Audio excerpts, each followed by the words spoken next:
Alone, living alone in van life. Do you ever get afraid of being out in the wilderness on BLM land alone? Do you ever get tired of being alone? These are a lot of questions that I get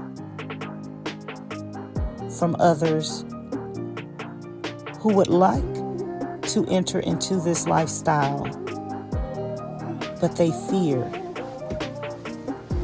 doing it alone. So as you guys know, I live in my van and I live alone. For the most part, I'm always alone. Every now and then, I'll have my friends, Miss Charlene and Miss Pauline, travel with me. And every now and then, I'll steal her dog, Raven, and let her come travel with me. But for the most part, I am alone. Alone in the middle of nowhere. Alone with solitude. Alone with myself. Alone with God.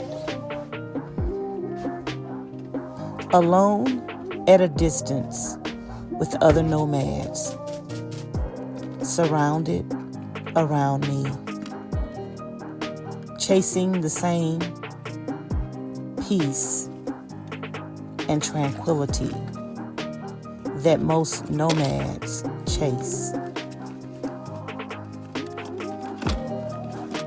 Now, if you are the type of person that always feel like you have to be in the company of others, maybe this lifestyle is not for you. Or maybe, just maybe, you have been surrounded by others your whole life. And maybe you have been responsible for taking care of others your whole life. And maybe you don't know what it means to be alone. To hear nothing but your own voice. Maybe you don't know what it means to relax, to take a break, to take a chill pill. Maybe you don't know what it feels like to not worry about anyone else but yourself. So maybe, just maybe, the aloneness that you're scared of and afraid of is actually what you need. You're watching this video and other videos of nomads for a reason. This lifestyle appeals to you. This lifestyle seems like the answer to your prayers. This lifestyle seems like it has a lot to offer you, but you're scared and you're afraid of being alone. And there is nothing to be afraid of but fear itself.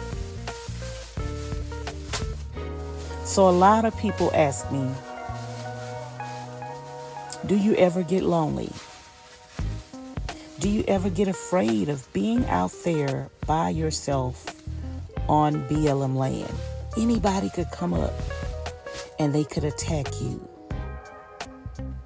And my answer to those questions is no. I'm not afraid. I feel that there is more to fear in the city, in the suburbs, than there is in the desert. No one else is out here And everybody else that is out here, they're far, few, and in between. And most of those people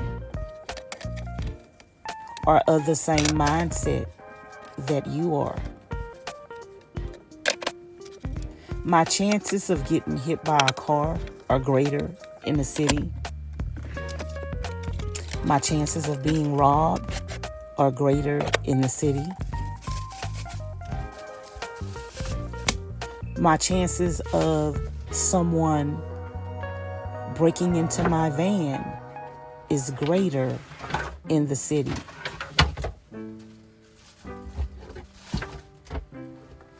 My chances of getting sick from pollution is greater in the city.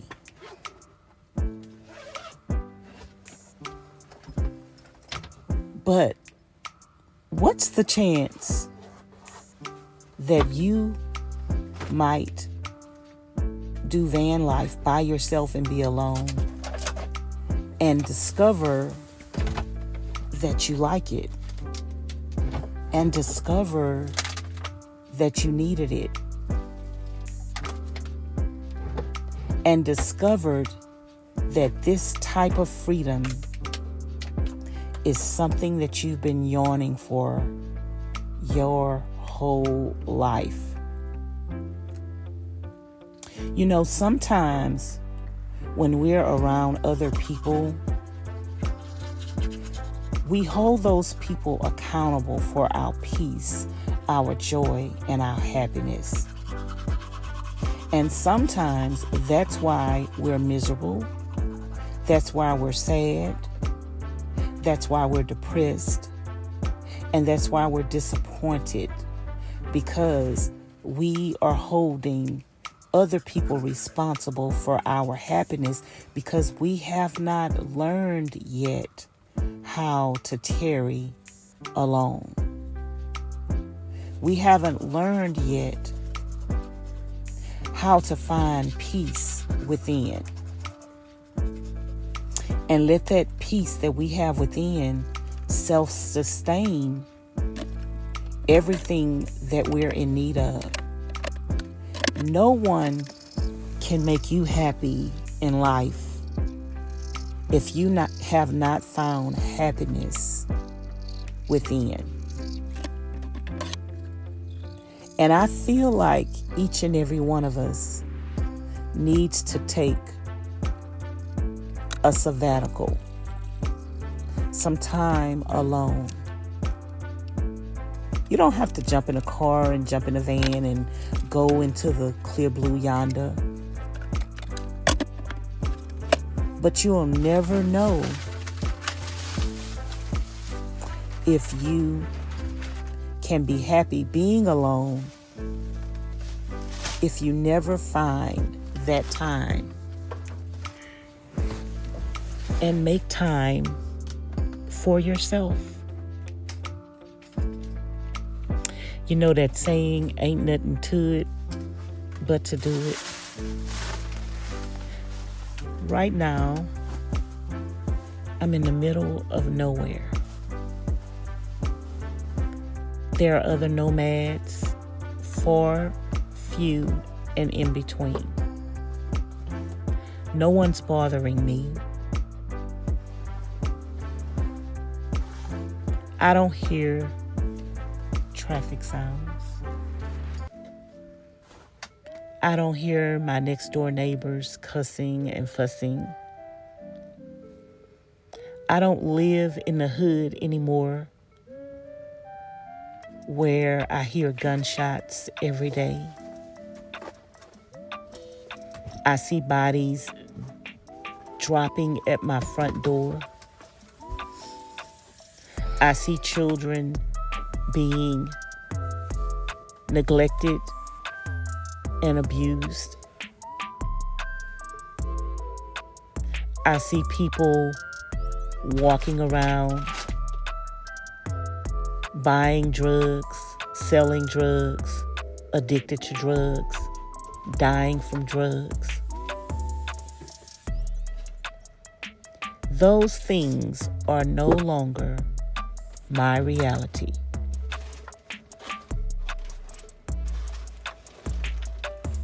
I'm free. I have peace, joy, and happiness. And I don't have to go outside and knock on my neighbor's door and say, "Can you please turn the music down?" Only to get cursed out. Now, I'm not gonna glamorize this life and make it seem like everything is peaches and cream, because it's not. Sometimes when you're alone, you're able to meditate and focus and things become clear. And sometimes when things become clear, they become louder. And sometimes when things become louder, they intensify. And sometimes the sadness is intensified. And sometimes there are days when the sadness is a little overwhelming. But if you're an introvert by nature, you don't mind being alone. And if you're an extrovert by nature, then maybe you feel like you always have to be around people. But regardless of being an introvert or an extrovert, I think everyone needs to take time to get to know themselves, to heal, to meditate,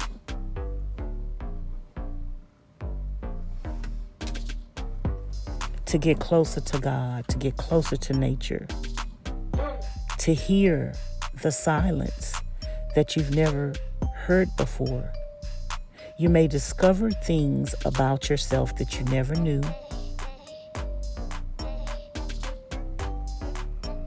And you might enjoy things about the silence that you never knew you needed.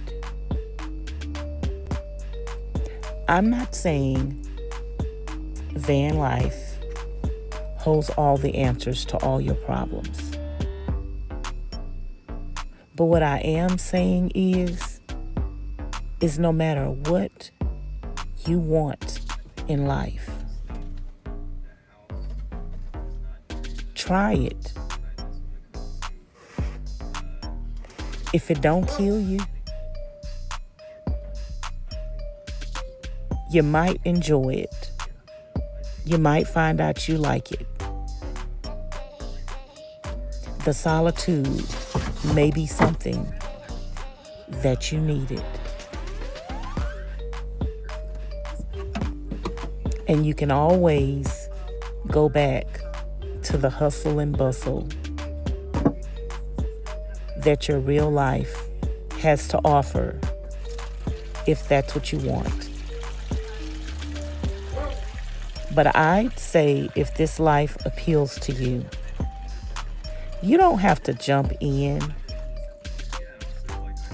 all at once. You don't have to go out and buy a vehicle from auction the way that I did. You don't have to do a van build.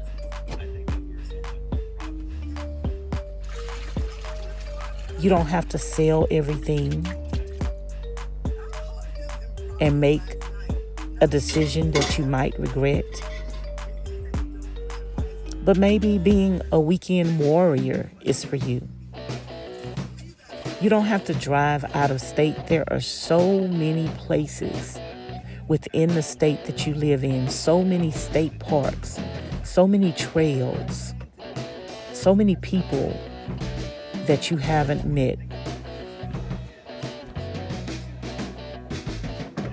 Maybe the people that you've met in the city are the people that hurt you the most because of the fast-pacedness of the city. But maybe if you get away and start taking weekend trips or day trips to a local state park and spend a night and camp in your vehicle, get a tent, maybe you'll meet people like you that want to escape from the city every now and then. And maybe that escape is exactly what you need to get clarity, to find happiness, to find peace and love within.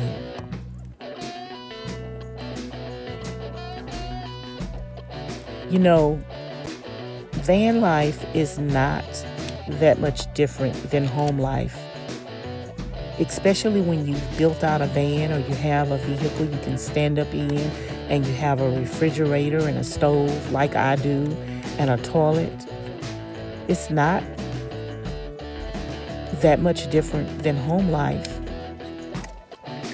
Everything is just more concentrated. Everything is in one space. Everything is with you.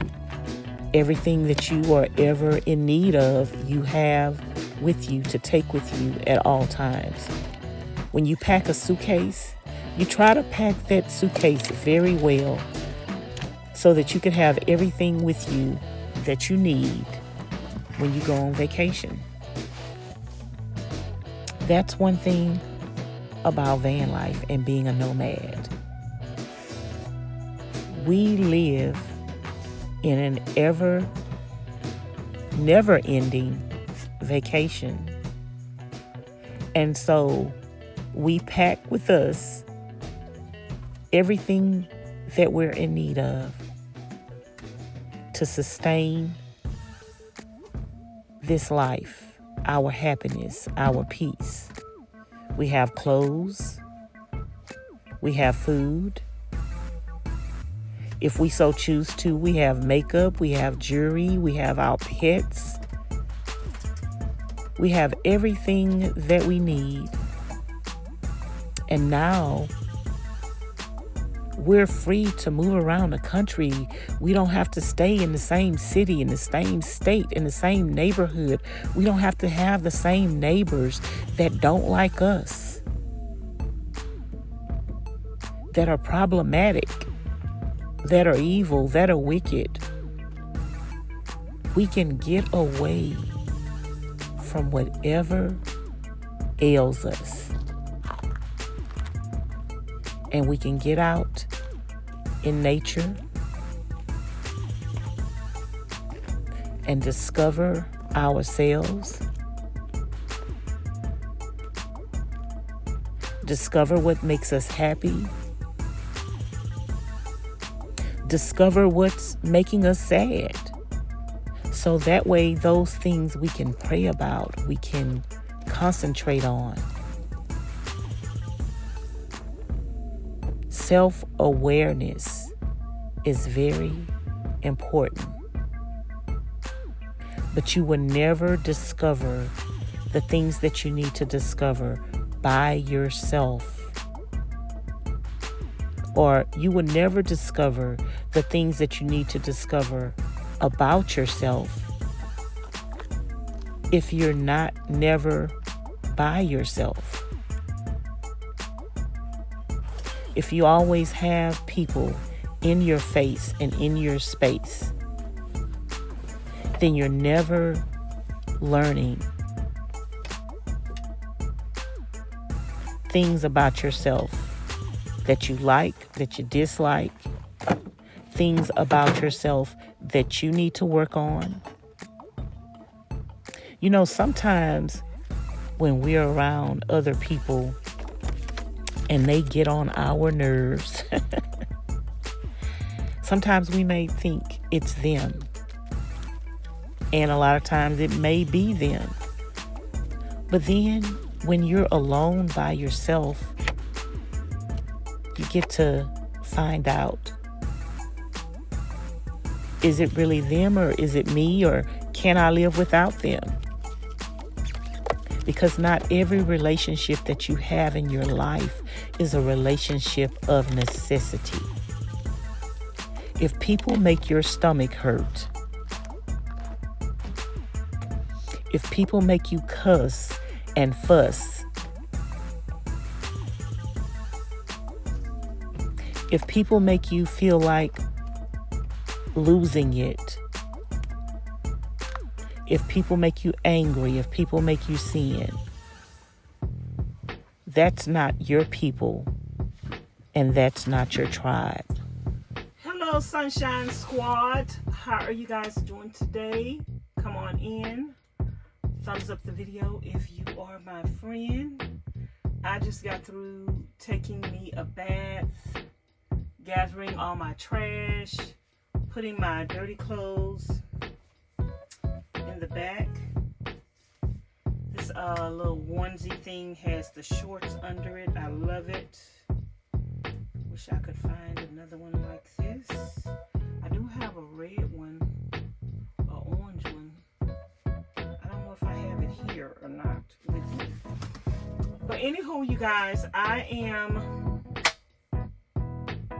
just camping out in the desert on BLM land. I've been editing videos for the last couple of days, so I haven't really been doing anything. My mattress been on the floor. I just been eating and working and using the bathroom, and that's it. The dishes are dirty. The dishes are dirty, the place is dirty, so I need to do an extreme clean myself, which I did that. An extreme clean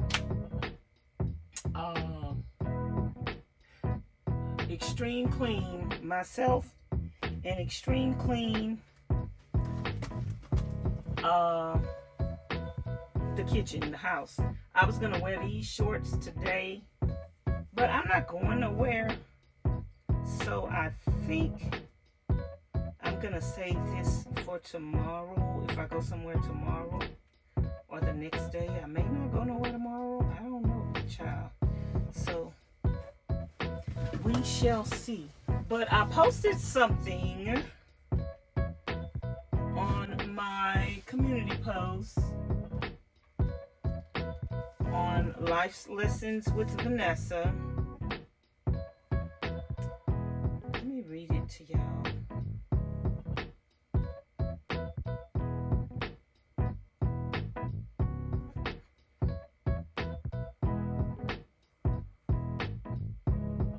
Let me read it. It says, God is bigger than your fears. God is bigger than your enemies. God is bigger than your problems.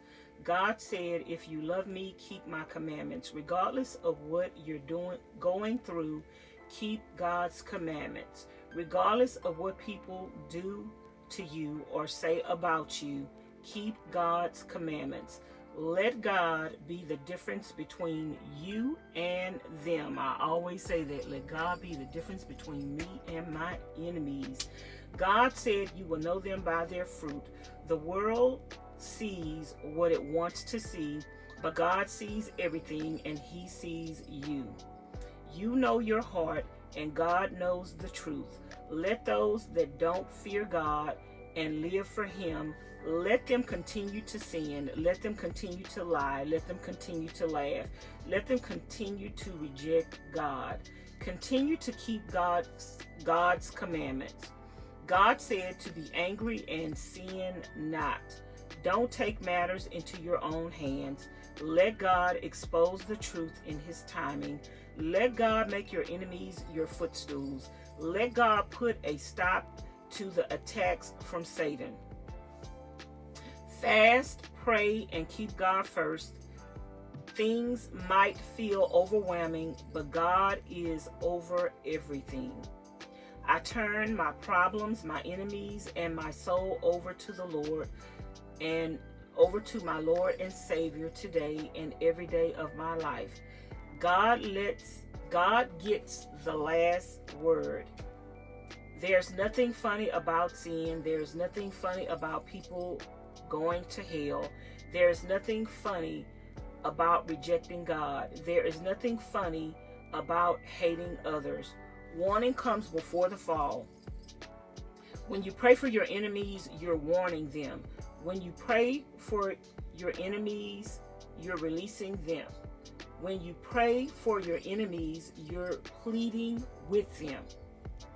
Ultimately, Satan uses your prayers to harden the hearts of your enemies.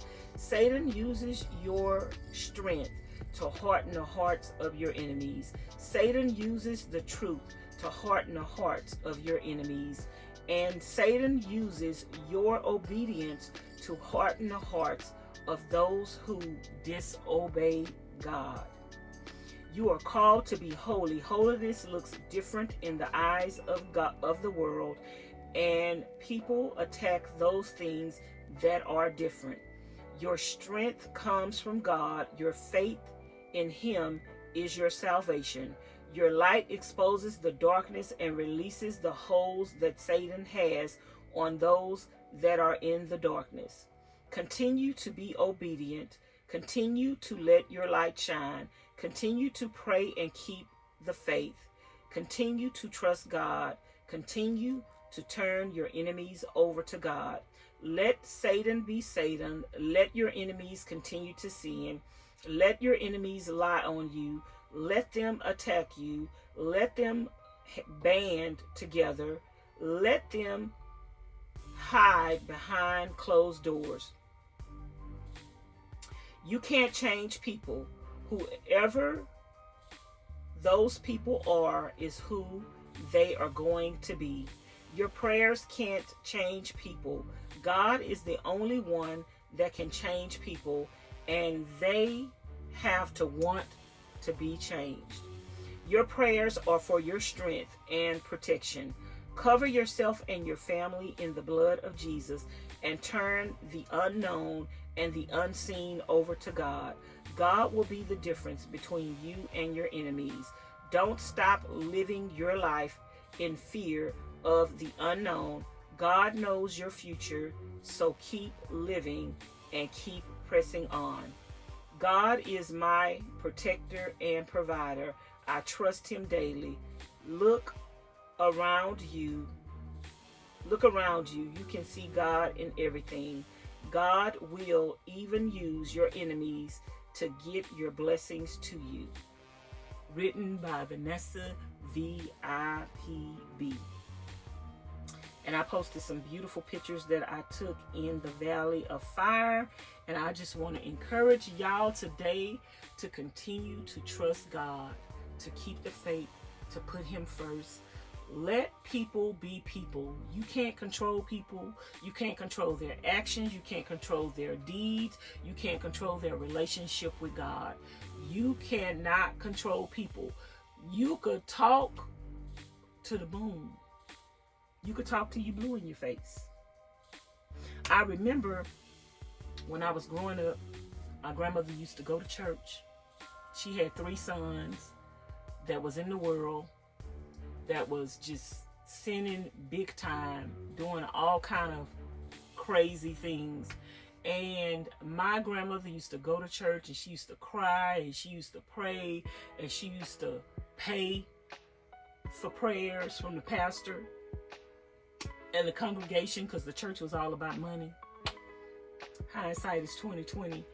But my grandmothers,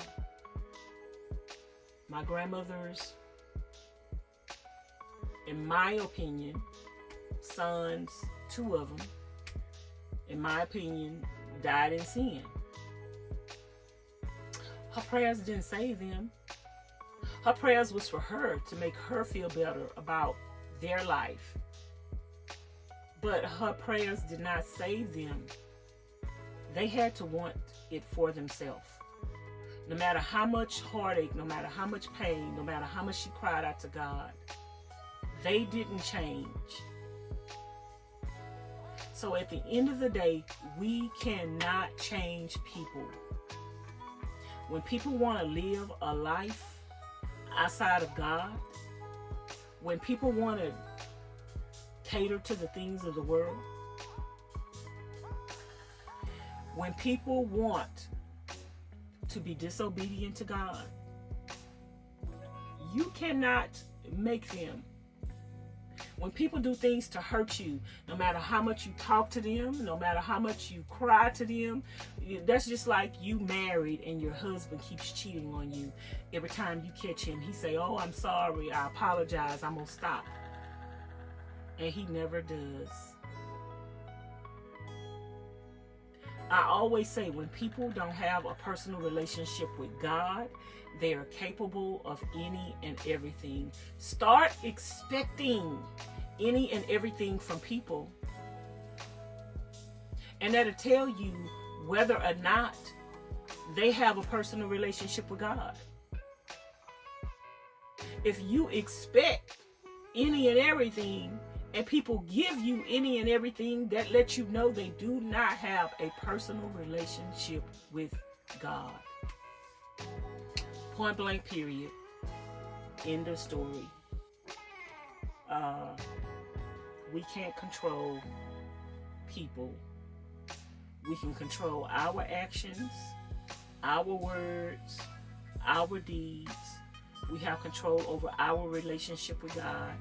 We have control over believing in Him, trusting in Him, and turning our enemies over to God. That's the only thing that we can do to our enemies, is to turn them over to God. And He will fight our battles. Sometimes your enemies may think they're winning. Sometimes they may think they're accomplishing whatever it is that they set out to accomplish in their mind. But at the end of the day, God has the last say, and God's timing is God's timing. And sometimes God let your enemies tarry on for so long because it's giving them an opportunity.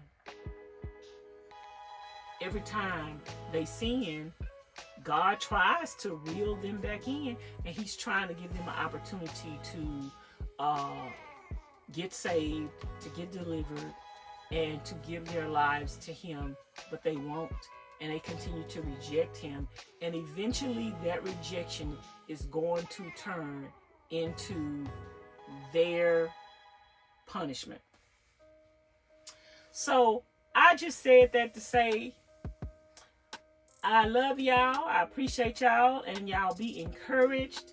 And I don't know if I'm gonna make this a separate vlog, but I probably will. So if that's the case, don't forget to like, comment, share, and subscribe. Hit the notification bell to be notified each and every time I upload a new video. And thanks for watching. Bye now. Now I gotta go. Now I gotta go and clean house, clean the dishes, and do this extreme cleaning van life video. So let's